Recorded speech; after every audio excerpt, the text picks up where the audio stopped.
গুৱাহাটীৰ ৰাজপথত স্কুটি লৈ ঘূৰি ফুৰাটো মজাটোৱে বেলেগ। আজি আমি গৈ আছোঁ এক বিশেষ যাত্ৰাত। মই চিন্তু সোণোৱালে মোৰ অন্যতম এটা মিনি ব্লগলৈ আপোনালোকক আকৌ এবাৰ স্বাগতম জনাইছোঁ। এতিয়া বৰ্তমান আছোঁ আমি হাতীগাঁৱত, আৰু হাতীগাঁৱৰ পৰা গৈ আছোঁ আমি চুকেশ্বৰ ঘাটলৈ বুলি। ৰ'ব স্কুটিখনৰ সুবিধা ল'ম বুলি ভাবিছে নেকি? সেইটো কৰিবৰ কাৰণে আপোনালোকে 500 পে' কৰি কিনে 24 ঘণ্টাৰ কাৰণে আপোনালোকে বুক কৰিব পাৰিব। এইটো হৈছে ৰেহাবাৰীত থকা বিখ্যাত নেপালী মলে। আমাৰ নেক্সট ষ্টপ হৈছে পাণবজাৰ MG ৰোড, আৰু এতিয়া আমি পালোহি চুকেশ্বৰ ঘাট। ইয়াৰ পৰা আমি চিধাই টিকেট কালেক্ট কৰিলোঁ আৰু নাওত উঠিলোগৈ। ইয়াৰ পৰা আমি ফেৰীলৈ যাত্ৰা কৰিব লাগিব আমাৰ গন্তব্য স্থানলৈ। ওপৰত আহি দেখিলোঁ মানুহৰ ভিৰ, সেইটো কাৰণে আমি তললৈ নামি আহিলোঁ। তলত বহি অলপ দেৰি মজাটো লওঁ বুলি ভাবিলোঁ, আৰু অলপ দেৰি পিছত বাহিৰত গৈ কিনে আপোনালোকক পৰিৱেশটো দেখুৱাম।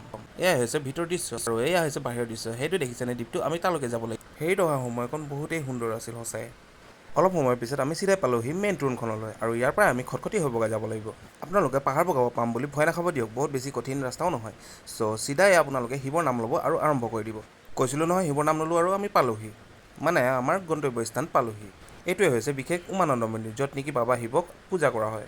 বহুত দূৰ ঠাইৰ পৰা ভক্তবিলাক আহে আৰু বাবা শিৱক ইয়াৰ পৰা উৎসৰ্গা কৰি যায়। আপোনালোকে জানেনে এই দ্বীপৰ আন এটাও নাম আছে বুলি?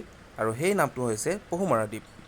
মূল মন্দিৰটোত যিটোহে ভিৰ আছিল, সেইটো কাৰণে আমি সোমাবই নোৱাৰিলোঁ, আৰু বাহিৰৰ পৰাই চাকি দি বাবাক আমি সেৱা কৰি যাওঁ বুলি ভাবিলোঁ। অলপ দেৰি বহাৰ পিছত ফেৰীখনো আহিলে, আৰু এইখনতে বহি আমি ৰিটাৰ্ণ হ'ম। ইয়াতে আপোনালোকক টিপ এটা দিওঁ, যদি আপোনালোকে আহে তেতিয়াহ'লে প্ৰাইভেট ফেৰীতে আহিব, নহ'লে চাব কি হ'ব অলপ দেৰি পাছত। ভিৰ দেখিছেনে? এইয়া সেইটো কাৰণে কৈছোঁ প্ৰাইভেট ফেৰীত আহিব, মানে প্ৰাইভেট ফেৰীত আহিলে আপোনালোকে সোনকালে ৰিটাৰ্ণ হ'ব পাৰিব, নহ'লে ৰখি থাকিব লাগিব। আজিৰ যাত্ৰা ইমানতে সামৰিলোঁ, আকৌ লগ পোৱাৰ আশাৰে বাই বাই।